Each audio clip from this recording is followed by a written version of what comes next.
ಎಲ್ಲರಿಗೂ ನಮಸ್ಕಾರ. ಹಿಂದಿನ ವಿಷಯ ಮೈಸೂರಿನ ದಸರಾದಲ್ಲಿ ಕಂಬಳ ನಡೆಸುವ ಕುರಿತು ಒಂದು ಚಿಂತನೆ. ಇಂತಹ ಕ್ರೀಡೆಗಳು ಮರುಸೃಷ್ಟಿಯಾಗಬಾರದು.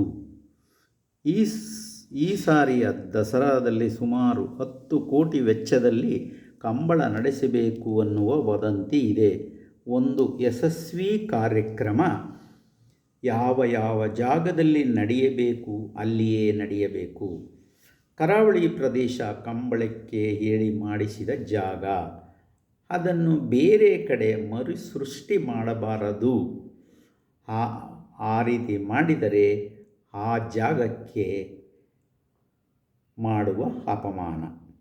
ಕರಾವಳಿ ಜನರೂ ಸಹ ಪ್ರತಿಭಟಿಸಬೇಕು. ಸರ್ಕಾರದ ದಸರಾ ಆಗಬಾರದು, ಜನರ ದಸರಾ ಆಗಬೇಕು. ಸರ್ಕಾರ ನಡೆಸುವವರು ಜನಪ್ರತಿನಿಧಿಗಳು ಜನರ ಇಷ್ಟದಂತೆ ನಡೆದುಕೊಳ್ಳಬೇಕು ವಿನಃ ಜನಪ್ರತಿನಿಧಿಗಳು ತಮಗೆ ಇಷ್ಟ ಬಂದಂತೆ ನಡೆದುಕೊಳ್ಳಬಾರದು. ಇಂತಿ ದೇವರಾಜಾಚಾರ್.